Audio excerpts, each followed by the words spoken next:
बिस्मिल्लाहिर्रहमानिर्रहीम। आज हम बात करेंगे 12 चैप्टर का थ्योरम नंबर 2, जिसकी स्टेटमेंट कुछ यूं है।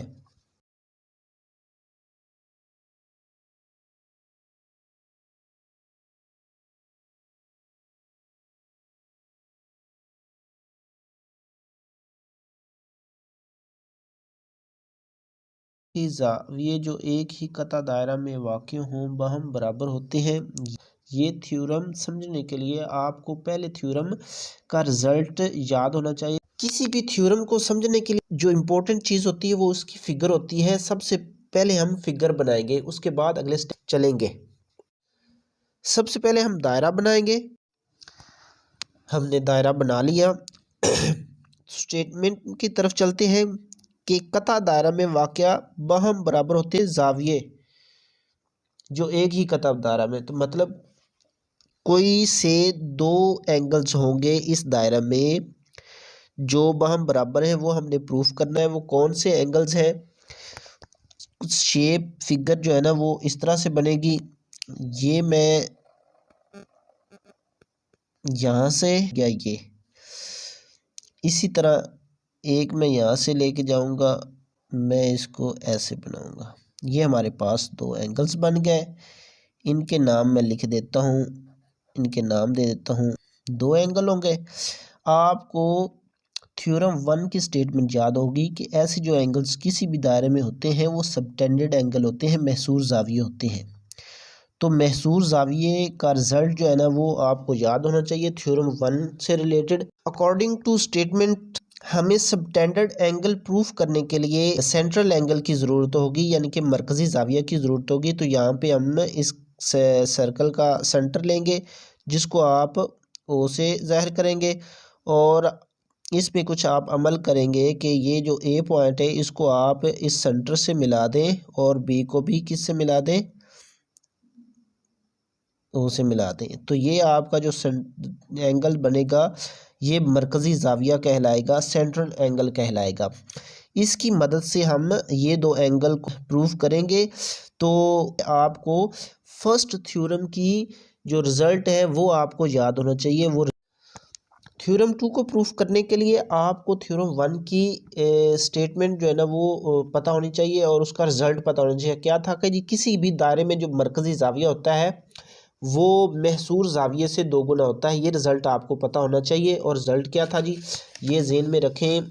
ये रिज़ल्ट था, ये आपका मरकज़ी ज़ाविया है और वो किसी भी महसूर ज़ाविये से दो गुना होता है, डबल होता है। ये रिज़ल्ट आपके ज़हन में होना चाहिए। पहले स्टेप की तरफ चलते हैं। पहला स्टेप किसी भी थ्योरम को प्रूफ करने के लिए क्या होता है, वो आपने गिवन स्टेटमेंट लिखनी होती है। गिवन जो होता है वो आपका मालूम क्या लिखेंगे जी, ये आपका कोई सर्कल है और उसका मरकज़ ओ है। ओ मरकज़ वाले दायरे में दो एंगल हैं, एक ए सी बी है और एक एंगल ए डी बी है। और ये कौन से एंगल हैं? ये महसूर एंगल है। लिखेंगे जी ओ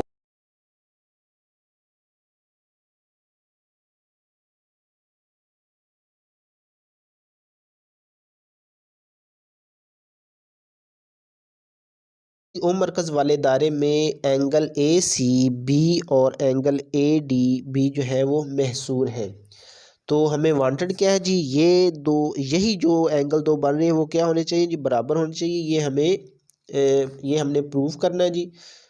क्या लिखेंगे जी, measurement angle A C B equal to measurement angle A D B, यानी कि ये ए सी बी एंगल और ए डी बी एंगल आपस में इक्वल है। ये हमने प्रूफ कर। नेक्स्ट जो पॉइंट है वो इसका होता है कंस्ट्रक्शन, जिसको अमल कहते हैं। कंस्ट्रक्शन में आपने क्या किया, आपने अजाफी अमल ये किया कि ओ को ए से मिलाया है और ओ को बी से मिलाया, और इससे जो बनने वाला मरकज़ ज़ाविया है वो मरकज़ी ज़ाविया कहलाएगा। ये आपने अमल में किया है।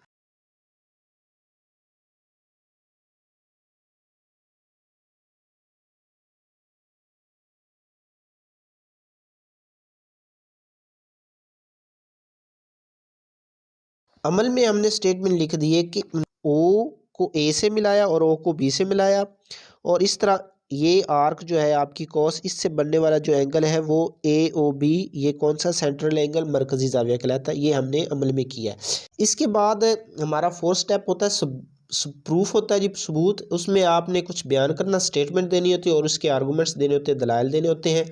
ये ABO से आपका जो एंगल बना ये AB है और इसका आपने जो दलील देनी है वो क्या है जी, ये हमने क्या काम किया था, किससे बनाया ये हमने एंगल, ये हमने अमल से बनाया था। तो इसकी आर्गूमेंट्स जो है ना वो आप अमल देंगे। थ्योरम को प्रूफ करने के लिए आपने फिगर को ज़हन में लाजमी रखना है। इसके बाद क्या करते हैं जी, ये जो एंगल है इनके बारे में लिखेंगे। ये एंगल ACB और ADB ये कौन से एंगल है, ये सबटेंडेड एंगल है, महसूर जाविये है। तो ये कहाँ से है, ये हमें मालूम से मिले हैं। किससे, मालूम से। ये दोनों एंगल ये देखें, तो ये अब लिखेंगे। और महसूर जाविये कौन से हैं जी, एंगल ACB और ADB है, ADB है। ये कहाँ से हमें मिले, इसकी दलील आपने क्या देनी, ये हमें मालूम में मिले। अब आपको फर्स्ट थ्योरम का रिजल्ट ज़हन में होना चाहिए। वो क्या था कि जी, किसी भी दायरे का मरकजी जाविया उस दायरे के सबटेंडेड एंगल का 2 गुना होता है, महसूर जाविये का 2 गुना होता है। लिए जी मेजरमेंट एंगल जो आपका सेंट्रल एंगल था मरकजी जाविया वो क्या था, AOB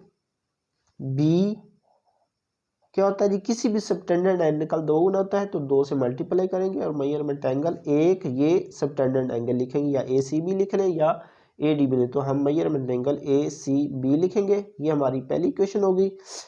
मरकजी जाविये से, क्योंकि हमारे सर्कल में 2 जाविये बन रहे हैं, तो इसी तरह आपका जो है वो मेजरमेंट एंगल AOB दूसरे एंगल के साथ भी यही आप इक्वेशंस बनाएंगे। मेजरमेंट एंगल 2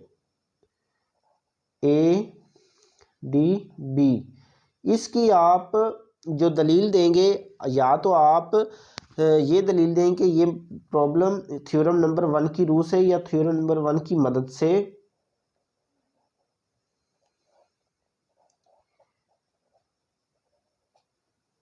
यहाँ भी ऐसे ही कर लिखेंगे, या आप इसकी स्टेटमेंट लिख लें,